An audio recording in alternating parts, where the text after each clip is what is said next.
Masa popse kompanionu buzukaki ja nas pasu memelaki memja labimu paljan. My first memory of a real party, I think, like what I would still call a real party, which means that like when I was playing with the family band and with my father and uncles, and we were doing a lot of like receptions and marriages and all that kind of rubbish. And I mean, what people call a party in that kind of prospect, like first there is a reception, people standing, and then you get food, much too much, and you have to wait between each course and drink, of course, to get stupid. And then when finally all the food is finished, and suddenly there's this DJ coming up and loud music, and then that seems to be the party, like, and people are supposed to have fun. I always knew that there was something wrong to my taste. And when the very first time I met Sasha's grandma, who was from Poltava, from Ukraine, but she had been living in Belgium since 50 years. She was singing my godfather's child, who was then 2 months old, to sleep. Yeah. And I took my guitar and started accompanying her while she was singing. And this kind of how do you say that? Unchained, or I don't know, like unleashed a flood of songs, because they had not been accompanied since years, singing these things, and it really became like, I think they have been singing. They start, so suddenly Sasha and another Sasha and Misha, and they started joining, and when the one song was finished, there was just one of the 5 or 6 people who knew songs who would start another one, and it went on for hours on end, and just song after song, and then the official version and the non-official version, which makes up everyone crack up laughing, and I was suddenly. Actually, I was moved to tears. Yeah. While this was happening, I was just playing like mad, because at certain points they were singing full on. You were the only musician. And I was the only musician, and I was just accompanying tunes that I've never heard, but I can kind of predict them because I know how this music goes and how it works, and it was just, that was the first evening that I felt this is what a party should be. People drinking, they were drinking, yes, but they were singing, and they were having food, and they were laughing, and it was just, and it went on for hours, and it was just, it was beautiful. So that's why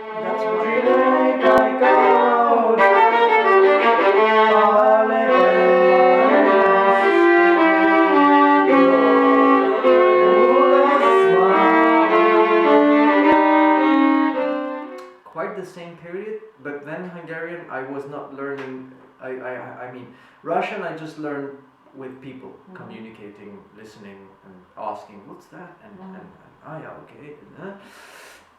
Hungarian I really had a language course, like a book, and a very good one. And after I struggled through from lesson 1 to lesson 11 on my own. There were 15 lessons, and then I had too many questions piled up, and I had to find a teacher. And I took lessons for 1 year, every Tuesday, I think. I don't remember precisely. It was like 21, 22.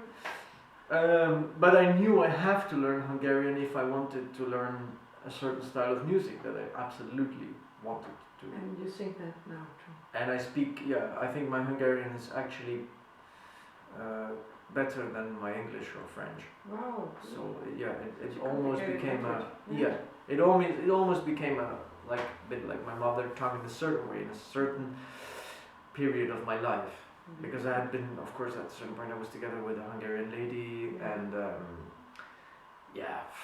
full on immersed in the thing. Yeah. And now that's over, I still feel a connection with the language and with the music, but less tight.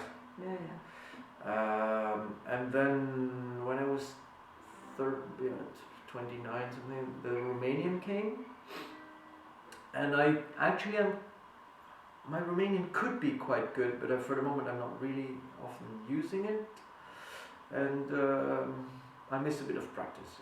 But I really love it, and and all the Gypsy dialects from Eastern Europe that I can encounter, I will try and investigate a bit, so that I can. And now you're learning Greek. Greek, yeah. And what made you start doing that? Well, for years, since a long time, I have a very big fascination for music that has connection with maqam. So with what? Maqam. Maqam is modal systems with quarter tones, like Arabic, Turkish, and also Greek.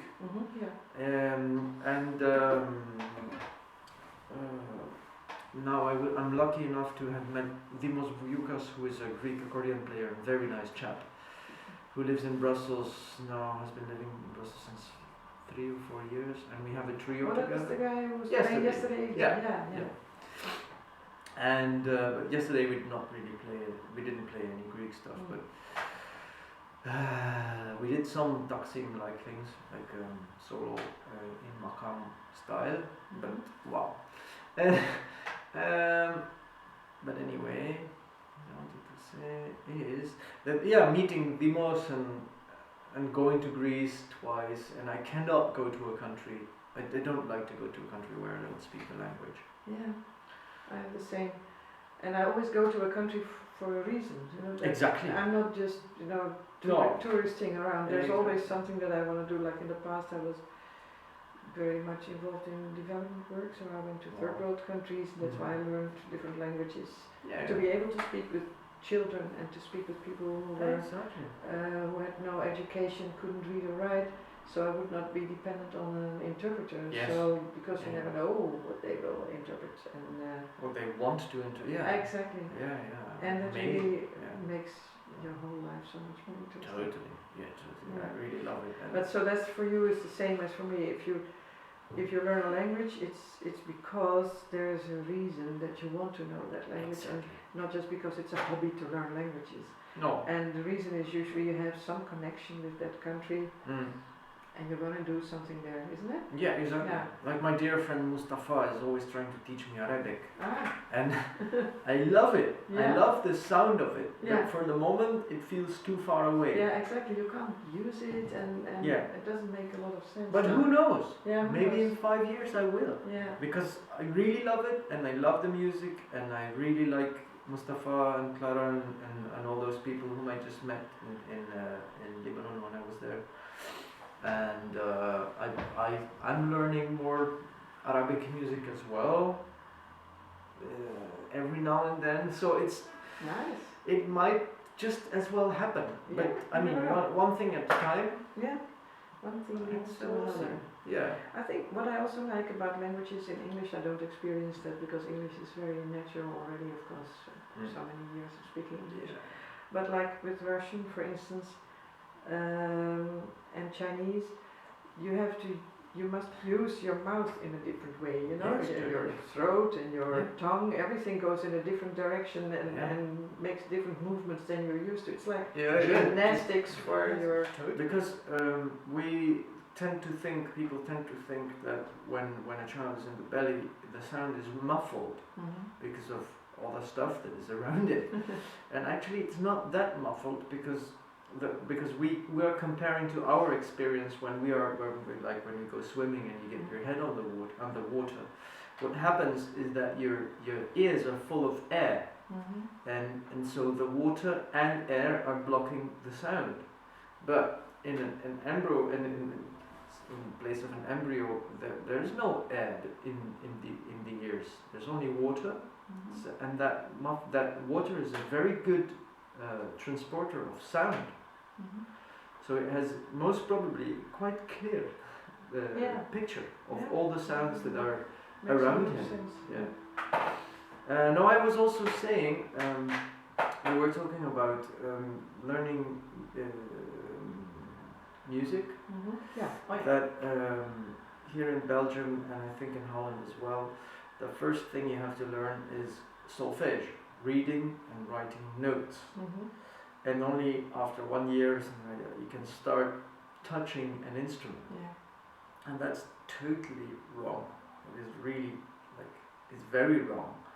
And why is that wrong? Because it's just so logical. Any baby, any human being who is able to talk has always first learned how to talk and to listen, understand and speak. And then when he is able to put the phrases together, he will finally learn how to write them down. That's logical. You could not learn how to write before you can speak. That's ridiculous. And that's the same thing with music. There's no sense. Yeah, absolutely. There is no good reason why you should first learn writing and reading notes and then, because it's the opposite way. Music is hearing. It's the ears, and you have to learn by ear first. And when you are able to, in my classes, I really insist on people not writing down stuff. Until the end of the class. At the end of the class, I will sit down and replay, redictate, whatever you want, for hours, if needed, if need be. But not whilst we are learning the thing. When we're learning it, we're learning it. That means that we're actually trying to get this thing into our head, into our body, in everything. And once you have it, it's so much easier to write it down, because you understand it. Whilst when you're trying to understand the thing, you're also writing this down, which means that you're making a lot of mistakes, because you still don't grasp the thing. And you're already jotting it down, and it doesn't make any sense. So you first learn it, and then you write it down in order not to, not to forget it, because that's definitely what you will do if you write it down. But in order to be able to have a trace, if at a certain point you need the thing and you don't remember, then you can find it. You can find it back. But Fabi's father, Tcha, he said that. Waarom schrijf je dat op? Why do you write that down? Al dat geschraft vergeten. What you write, you'll forget it. Yeah, it does make sense. And that is because you are actually not making the effort to not forget it, because you're writing it down. You're using the paper as your brain. Yeah, it's true. You put your brain outside of your body and then exactly. Store it there, and you think I can always get it back. And that's true, but it's a detour. Yeah. I also want to ask you about languages, because I'm a language fanaticus, or I just love languages. So am I. And we have that in common. Yeah. And we both learned a lot of languages, and I just wonder, actually, why are we like this? What triggered that? Can you tell us something about that for yourself? Well, for me, the language issue has pursued me from when I was a little baby, because there were two languages in the family. There was Dutch, or Flemish, better said, and there was Romanes, Gypsy language. And so the experience of having something said in two languages all the time around you is one of daily life. And then in Belgium already we also have actually three languages. We have Dutch, or actually Flemish and Dutch, and we have French and German. Now in school, when you're 10, you get your first French lessons. And I think also my father had many friends in England, in Scotland, in Sweden, in France. So there were many languages in our in my environment all the time.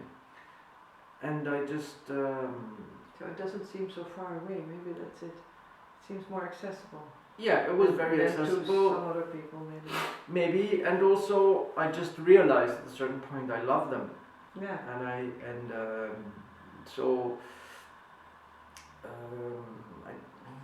don't really know. I also know that music is a language in itself. Yeah.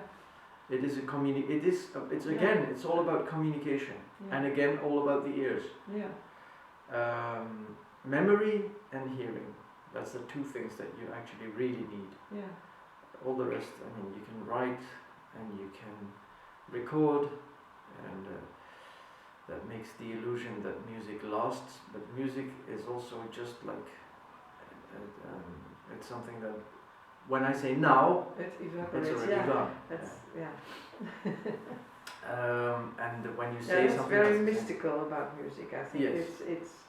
It's gone at the moment it's there, it's already gone. Yeah, but you have memories, and that's so funny because even with tonalities, or with a phrase, or the reason why a solo or an accompaniment is nice is because the connections are nice. Mm-hmm, So your memory of what had just been happening, what was happening before, and what is coming now, the bridges between those are really interesting and make the thing. Yeah. Now about learning languages as well, there's something really funny I noticed. When I was a couple of 8 years ago, I think, I started learning Romanian. Mm-hmm. And I had one... Tell me first, why did you learn Romanian? Why did you start doing it? Because I had this little house in Romania. And why did you have a house in Romania? You knew a nice girl in Romania? No, I'm not saying anything. No, I did not actually. What a pity. But yes, doesn't matter. But my wife was, or is, or I don't know how to say, my ex-wife is. my ex-wife is Hungarian, and she did not really like Belgium. Mm-hmm. And we both really liked to go to Transylvania, because in Transylvania, Transylvania is a part of Romania today, there is a big Hungarian population. So she felt at home because it was her native language, and I had a lot of musician friends, and I love nature and some wildness about the country. And so when we found that house and I was just able to afford it, it was only 11,000 euros. It's a Romanian price. Yeah. Yes. And even it was rated expensive by some friends of mine. Like, what? 11,000 euros? That's bloody expensive, man. Like, well, okay. Now anyway. So this house is standing in a little village, and the village is like 50% Hungarian, 50% Romanian. And anyway, I had always been intrigued by Romanian because there's some music that I really like from other regions, Oltenia, Bucharest, Romica Puceanu, and these singers. And so I found a half a language, a textbook in Braille, by a friend of mine. So I had the beginnings of them, teaching. I could still read, and then I also had the Asenil, what do you call them? CDs, which is a language course that normally has a booklet, which I did not have. And what I was doing actually, basically, and that really worked, is when I was on tour, is I put these CDs into my speaker when I go to sleep. Because it's kind of a monotone, like people are just talking, and so it makes me fall asleep on one hand, and on the other hand I hear a lot of stuff every day. And also, whilst you're sleeping, actually the moment just before you're really falling asleep is the moment when you're able to learn like a child is able to learn. Because there's a different thing between learning and studying, and absorbing, and a child is absorbing things. Exactly, and that's one. Well, some people call it as an alpha state. Yeah. And that would be the thing to reach, actually, because then we could really learn much Faster. more, much Yeah, better. easy. But it works with languages. I'm learning Greek now in the same way. In your sleep. Yeah, and it really works. It's outrageous. I swear that like I would listen to the same CD, like from, let's say, from lesson 15 till 32, yesterday and tonight, and suddenly tonight I'll say, hey, I understand this. And I did not understand it yesterday. Oh. Explain me how that works. I don't know, but it works. I know. Now I know what to do. Yeah. Okay, great. No, but it's really funny because it really works, and it's just because, I mean, it's not only the listening. It's of course at some point you will ask. I have a Greek teacher, for example.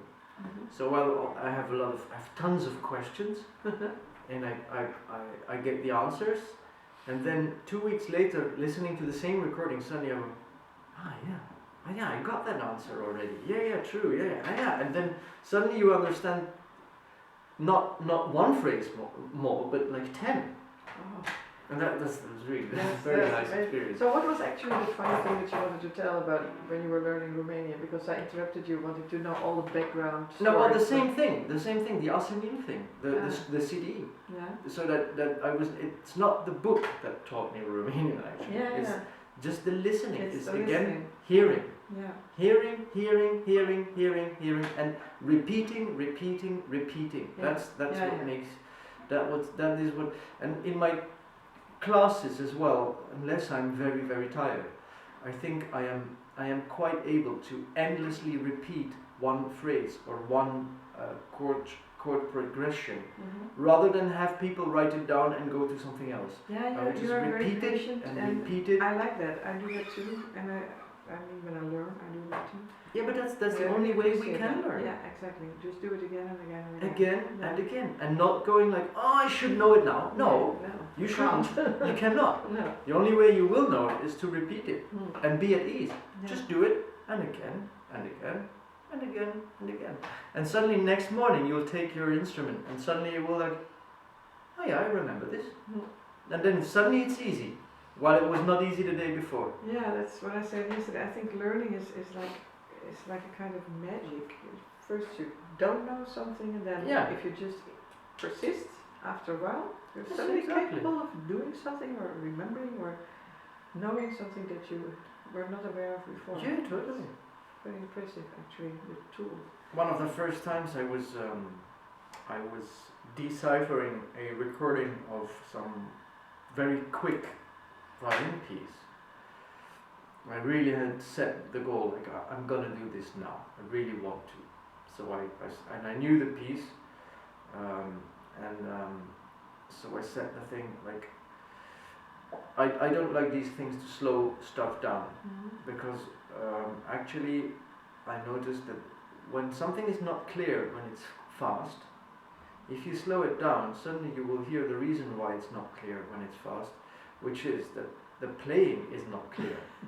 So it's actually, even when you slow it down, it will not be clearer. It will just be as messy as it is when it's fast. But when it's fast, for some reason, sometimes it sounds right, and then you have to find the reason why it sounds right, and then you can play it.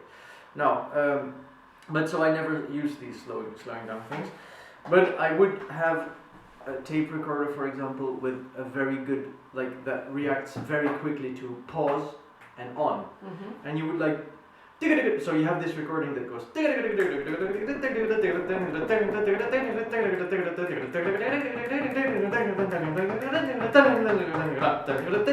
and so you want to learn this piece, and it feels like a huge mountain of stuff that you will never get over, because it's and it's fast and it's long. What you do is you put the beginning of the tape and you stop it immediately, because you can hear two notes in a row even when they're fast. So you take your instrument and do Okay. Okay. The next bit will most probably be because you have been listening to the piece since ages, so actually you already know it, but you don't know that you know it. And so on and so on. And so then you put stop once more. Yes, that's it. Why am I saying this? Because I remember like being halfway the piece and being very tired and like, oh no, I'm never gonna get this. It's ages still. And suddenly you see, but here it's repeating. And you just persist still a little bit more. And half an hour later, you have the thing. Yeah. And before that half an hour, you were still thinking, I'm never going to get it. I know that exactly. That's really I find so it funny. magical. And That it is. helps me to how do you say that? To continue doing things when at first they seem difficult. I hate the word difficult. I never use it. And when people tell me, oh, you want to learn that, but that's difficult, then I just want to slap them. I don't like the word difficult. It depends on how you look at something is difficult if you don't really like it. Yeah, that's it. Or you don't have the courage to really do it. And then you approach it. Yeah. Which means that you never really get through to exactly, that's my point. that is difficult because you actually never really learn it. No, you approach it with an attitude like this is actually too much for me. I can never climb this mountain. Yeah.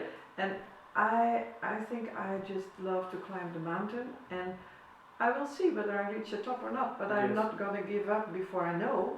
So first I'm going for the top, or whatever that is. Yeah, but you'll never go for the top. You always go. I go step by step. From the bottom. Yeah, exactly. And that's the mistake many people seem to make, and we all make actually from time to time. That is, we want to reach. Yeah, immediately. And that's not a good thing. You have to start here and take pace by pace, slowly enough, because the slower you go, the more sure you will be that when you reach the top, you actually you can. You're bored. You get bored immediately. Yeah. Because then there's nothing. It's about liking the learning process and enjoying the feeling that things can change and your world can get bigger. Yeah. And as soon as you reach a point where there's nothing to learn anymore, you get bored and you start to do something else, another mountain to climb. Yeah.